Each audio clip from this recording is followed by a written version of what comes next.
Hi everyone, welcome back to the channel and a new video on Farming Simulator 25. In the last episode you may remember we did some tree work and we built this sawmill here, so we're waiting for the first products to come out of the sawmill, the planks and boards, or beams, whatever they are, and yeah, we need to sell those at some point, but they haven't been produced yet. So yeah, a bit of a way off getting them yet.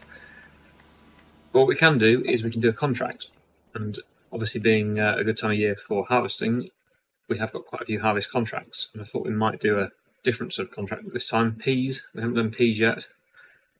We've done a spinach one, but we haven't done peas, so yeah, let's borrow the items and have a go at this. So yeah, we need to head down to the shop. Here we go. And jump into this pea viner. Here it is. It's a funny looking thing, but obviously does its job. It's designed to harvest the peas, fresh peas, off the vines, pea vines. So yes, off we go to the field. It's not far to go, I don't think. It's one of the closer fields from the shop anyway. So yeah, hopefully this all goes to plan. So I'll just see. It's a bit slow actually. It's only 16 miles an hour, so I'll just jump cut here and I'll see you at the field. It's not far to go, but it'll just save a bit of road travelling. Here we are, just arriving at pea field. Not a very nice looking pea field. I think they've the owner of this has not done a very good job of looking after the weeds. It's yeah, a bit of a mess, which is going to reduce their yield. But fortunately, we will get paid the same, really, whatever. Actually, we probably will get paid less because there'll be less extra peas to go into the sell point, which we might get at the end. But we'll still get paid back for the contract the same amount. So this is what the pea textures look like. Well, it's a bit hard to tell with all the weeds in the way, but that's basically the pea crop, and that's what happens after the combine or harvester goes over it. Not a very tall crop actually, it's quite a low pea crop. What we do, because it is going to be quite a slow job this, even though it's not the biggest field, it's still going to take a bit of time. So what I'll do, I'll put it on a worker, I think, and they can do the harvesting. Yeah, I've just set a worker off and it's for some reason not carrying on. Just check the worker menu.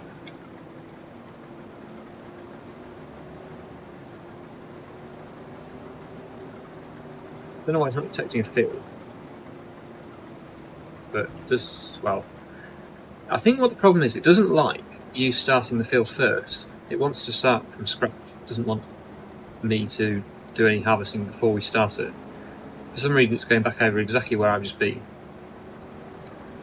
I'm not sure why it does that, but I think it will sort itself out and it will continue harvesting.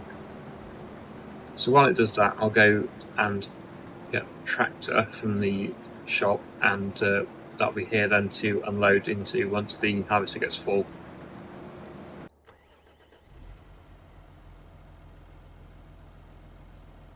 This is the tractor that we start off with for the contract, so we'll use this one, might as well, rather than using our own machine. We'll get the trailer hooked up and we'll take this over to the contract area. Hopefully the helper is progressing. It looks like it's doing okay now. I was just keeping an eye on it, and it is it's done 10% of the field, so not going too badly. I think the problem with it is it just doesn't like you starting off the field first. I think the AI wants to do either the whole field or none of the field. It doesn't like just starting off halfway through, but it will still do it. I think it just messes around a bit trying to work out where it hasn't been, but I think it should be okay now. So if I just leave the helper doing that, I think we'll be alright. I will go and unload it. It won't be full yet, but I will go and unload it now just to make sure it's empty, and then we can go and do something else. So I did have a think about doing possibly a grain harvest contract with a combine, but maybe using our own combine rather than hiring one. I'm not sure whether that pays for itself or not really, because obviously it's wear and tear on our machine, but then we do save some money on the contract itself. I'm not really sure what to do for the best with that. I'm not sure which side this unloads on. I think it might be the other side. It's hard to tell. I'll go along this side first, just because I'm already this side, but I think it'll be the other one. Yeah, it is. not sure why it's missing a headland either. But if the worst comes to the worst, we can always finish that up at the end.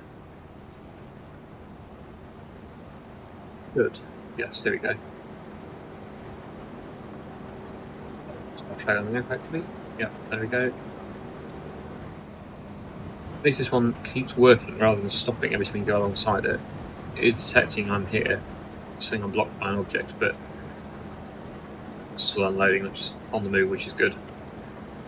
I think that is empty now, so we'll pull away, let it do its thing, and just basically keep an eye on it throughout this episode, and hopefully it will get the job done in a reasonable amount of time.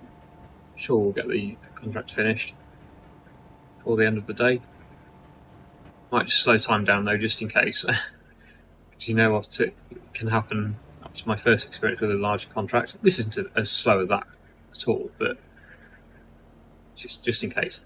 Okay, so let's have a look at the contract menu again and see what else is available. So we have got quite a few harvest contracts, but only one of them with a combine. The question is, do I spend £1,000 extra on borrowing the equipment and get it done quickly, or do I use our combine? I think actually, because it is the first harvesting contract with a combine I've done properly, I think I will just, to be on the safe side, use the borrowed equipment and take a £1,000 hit off the price, just to be safe. But I think in the future, maybe when we get a bigger combine ourselves, we should certainly be using our own equipment for the contracts. It also, as well, borrowing the equipment gives us an opportunity to try out some different equipment as well, rather than using just the same ones all the time. So yeah, not a bad idea, I think. I think £1,000 is a fair price for borrowing for all this stuff. What we're going to need to do is move the header trailer because I can't get on that with the tractor there. Or I suppose I could move the tractor, that might be easier. Let's jump into the tractor, which is a Voltra. We'll put the trailer on, and then we'll be able to put the header on the trailer and take that to the field.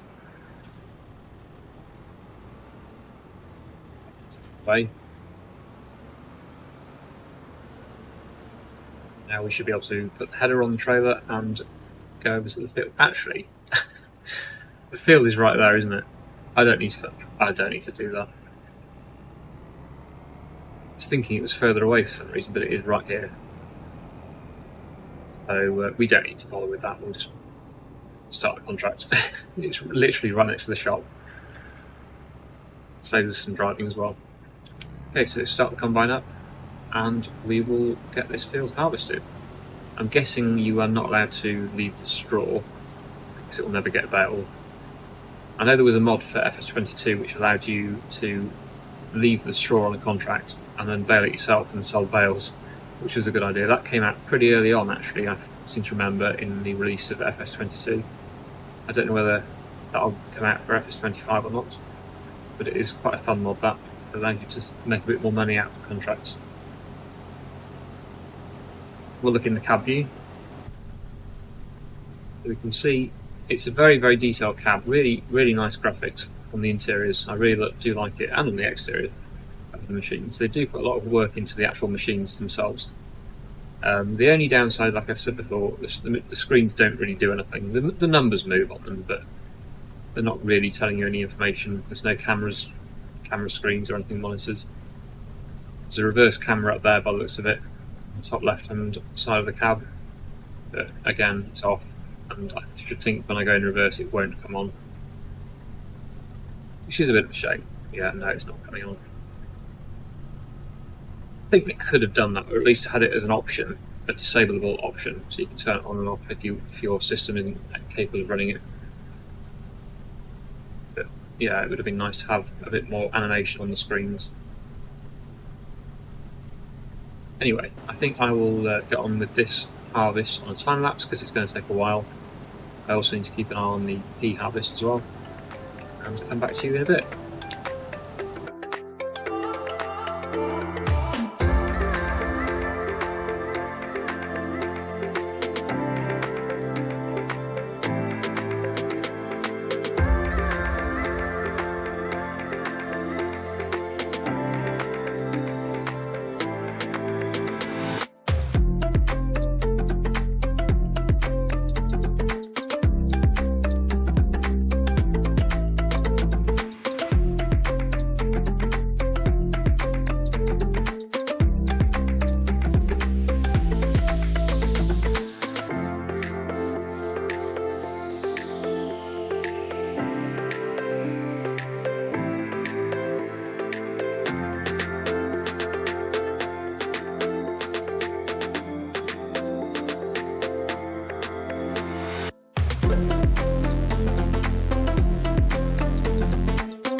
just noticed, just filling up the trailer here, if you look at the top right, it actually now tells you the fill capacity of the trailer you're emptying into, which is a nice new feature. Just noticed that first time today, so that's interesting. But that's the combinable harvest finish anyway, the oats. So we need to go and sell these now. So I haven't actually looked to see where they're going, so I'll have to check the map. And as you can see over there, the PEA harvest is still going on. Let's have a quick look at the map to see where we're taking the oats. I think they're going to the port. Looking at that. Here we go. No, they're not. Good job I checked. They're going over here. So it must be the PEAs that are going to the port. And field 36 needs to go to that location. Not sure where that is exactly, but we'll head over there. So not quite got a full trailer off that field, which is quite surprising really, because it's quite a big field, but I guess it is quite a big trailer as well. Quite a high capacity trailer, so that's why it hasn't filled it. 33,000 litres in the trailer. So we should get a bit of extra bonus money for selling the oats, although the price in July is not at its best. But it'll still be a bit of extra money.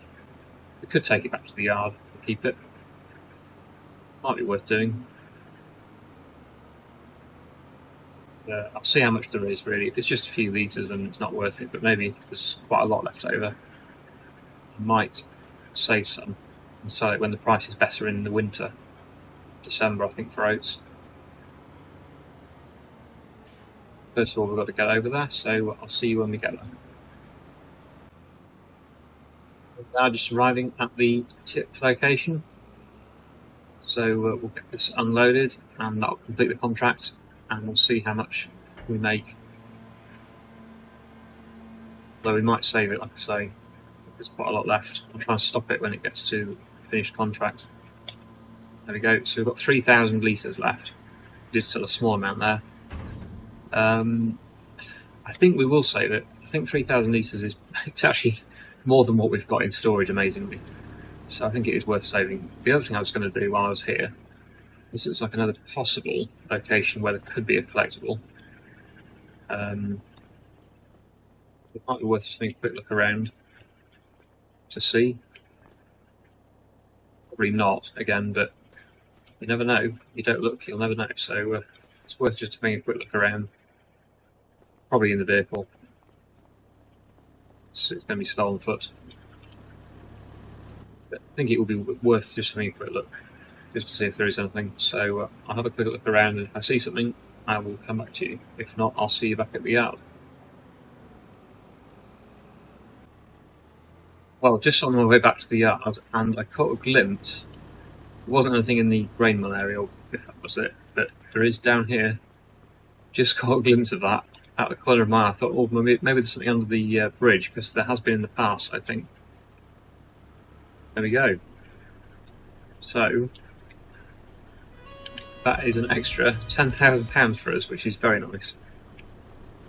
That was worth stopping for. Yeah, so yeah, it's amazing I saw that really. I just did that you do with the camera, just to see if there's anything under the bridge, and I just caught this glimpse of yellow and I thought, that looks out of place. So I stopped and I thought there was something there. But yeah, nothing at the sell point that we were just at. I think it was a grain mill. Unfortunately, but yeah, at least we got one there. So they are around, you just got to look for them. The pea harvest is still going, it might have finished. I'm just going to check on it because I wasn't really concentrating on that while I was looking for collectibles, but the harvest is 80%, which is the same as what mine was when I finished the harvest, so it might be finished. I think it is, yes. Okay, so that'll be the next thing then. Once we've tipped this little bit of oats in our silo, we'll get that unloaded and completed as well. So it's turning out to be quite a profitable episode, this, which we desperately need, of course. We are struggling a bit for money, but this episode is helping.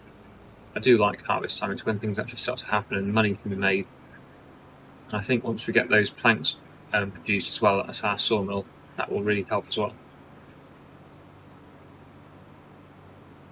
The field on the left here is ours now. It's the soybean field, and that is soon going to be ready to harvest. not yet, so we'll have to wait for that. But if you saw last episode, we did do our canola harvest and our oat harvest as well. This one here on the left and the one in front, now both been done. Tip these oats in the silo, and then that contract can be turned in. Okay. So that one's complete. We'll collect that. And we now have in total in the silo, where is it, oats? 5,300 litres, which is a bit better than it was before. Still not amazing, but it's alright. Which leaves us with 42,000 currently in the bank. And one more contract to do. Here we go. So we need to unload the pea viner. Then take these to the port, I believe. Not as many peas. Certainly won't be storing these. These will all be sold now. And then get a bit of extra money for those. So yeah, you see again top right, you can see the trailer capacity. The trailer's 50% full. It's not a lot really. 53% in total. So we'll get off down to the port now and we'll complete this contract. Okay, we're at the port now, so time to finish the P contract and find out how much we get for these. So we'll get a little bit of money for selling them hopefully. And then obviously the leftovers from the contract.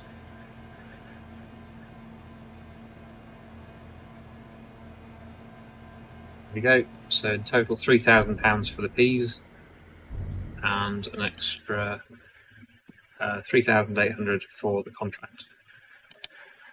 There we go. So we've lost our vehicle now, but that's fine. Just wondering whether there's anything around here, collectibles. There's another sort of area where there might be something, possibly. You never know.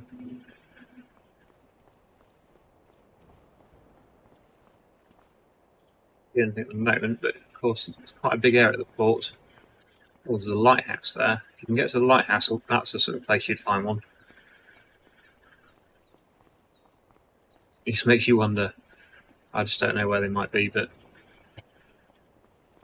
feeling this is the sort of place that you would definitely expect to find one. Head over to the lighthouse. I don't know whether you can go to the top, whether you can just walk around the bottom of it. Oh, is that something? It is. Oh wow. 2 in an episode. Brilliant. Wow. That's £20,000 today then, just in collectibles. I hope you don't mind me doing that. It's I do kind of feel it's a little bit cheaty, but it is also part of the game. They put it in the game to do. It's a challenge. I'm not cheating the locations. I have no idea. I honestly have no idea where they are. Everything I found genuinely. Apart from the first one where somebody said, "Oh, there's one next to very near the yard on that, or near that pergola, or whatever it is, the gazebo thing. I don't know what you call them in Asia, but that structure anyway, that's near the yard." But apart from that, nobody's told me where any of the others are. So I have just found as just by using sort of a bit of common sense, I suppose. Really, I kind of know where giants like to hide them. So I'm looking in those sort of areas. I wonder if there's one on the ship. I don't know whether you can get across to the ship though. I doubt it. It would be good if you could, but I don't think you can. I'm not sure. Well, not without using a console command anyway to jump across, or fly across. So I don't think you can walk across that. There is still quite a lot more of the port area though down here, which we haven't looked at properly in detail, so it might be worth just having a quick look. But yeah, I did think there might be one at the lighthouse. That is a sort of landmark that you would find them.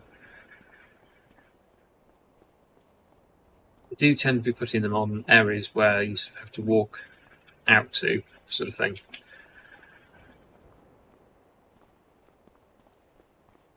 I bet there's something hidden around this area, but the trouble is with these sort of areas, it's also tightly packed, lots of buildings all close together.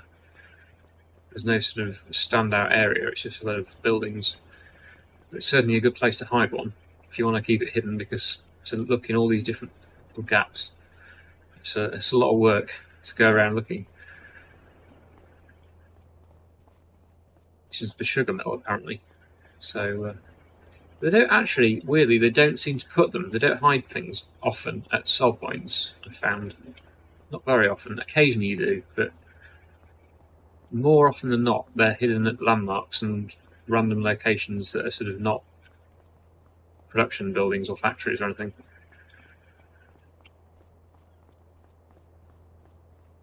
There are only, I think there's 21 more, does it say? So that's not many, really. Not many more to find. There's only 25 in total.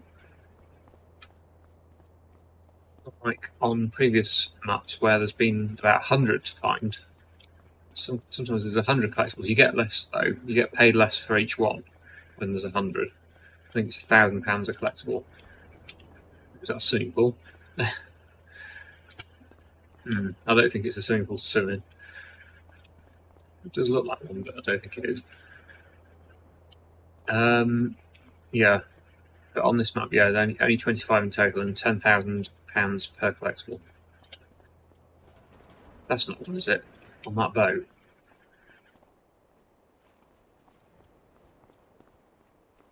Oh, no way. 3. Wow.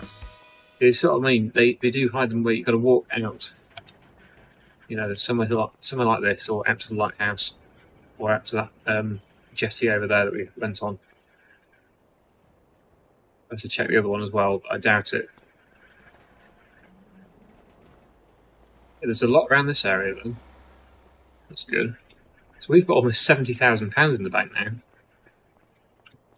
now. Not bad. I will just check this one, but I don't think that we won.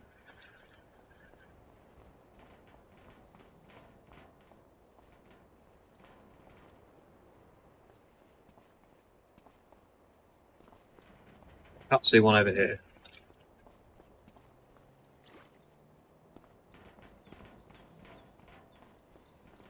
That would be very close to the other one. Interestingly, I'm making ripples, despite the fact that I'm not in the water. Walking on the floating pontoon here, but I am still making ripples in the water. I think I am. Not there, maybe just on these ones. I don't know, maybe not. Thought I saw a ripple. Never mind. Reimagining it. That's good. Anyway, I think that'll probably be enough collectible finding for today. We found 3, which is a huge number, really. I wasn't expecting to find 3. I wasn't even really expecting to find 1, but I thought I would look. Very pleased about that. Never know, there might be even more around here, but who knows.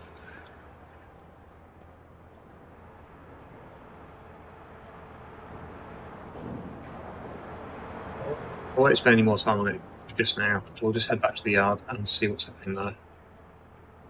So here we are back at the yard. See if we've produced anything at the sawmill. I don't think so.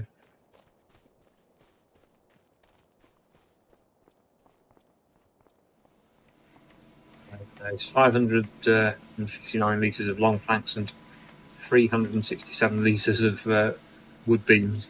I still think that's strange, measuring them in litres. Litres of beams. Yeah, doesn't quite work. So the rice saplings are still running, the production's still running anyway. And the rice fields are looking alright, considering I spent a few episodes without watering them at all. But yeah, it doesn't look like you need to flood them anymore now. I think they'll be okay until harvest time. And the mushroom production is still running. Should be doing alright. No more pallets at the moment, but we will get one. And we've got the honey pallets over here, which, well, we haven't even produced 1 pallet yet. That is very slow. That's slightly disappointingly slow, actually. So that's been running nearly the whole series so far. And yeah, that's how much we've produced, not even a full pallet. I don't know how much of this land up here we own, behind the yard. But there are a few trees up here which we could possibly cut down for the sawmill. Don't know whether we own this one. We do. The question is, though, how do we get it down there? Well, how do we get a tractor up here to move it? Oh, possibly around here. Do we own all of this then? That would be good if we do. We must own these trees. We own more trees than I thought we did. Yes, we do. I'll just get a couple more trees cut then, and that'll be the end of the episode once I've done it. So, see you in a minute.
So we've got a bit more wood put into the sawmill. It's not gone perfectly well. Ideally we do need a log fork for that, but we have got it all over here. These also are not the best trees either for processing at all. I'm assuming that it's full. That's why it's not taking it, I think. Let's have a quick look. Okay, it's not full. So maybe that's just not a good bit of wood then. I don't know, maybe I can just chop some more bits off it. I'm not sure, really. Hopefully we'll get most of it in. But probably leave video here for today, I think, and then we'll continue with this next time. Yeah, I think it's not a very good bit of wood, this, at all. We'll probably focus on the longer, thinner bits, because they are the best ones for using in productions, but at least I've got it here, so hopefully we can use most of this bit. So I will leave it here for today and we'll continue with it next time. It's also taking a lot of sawing through as well.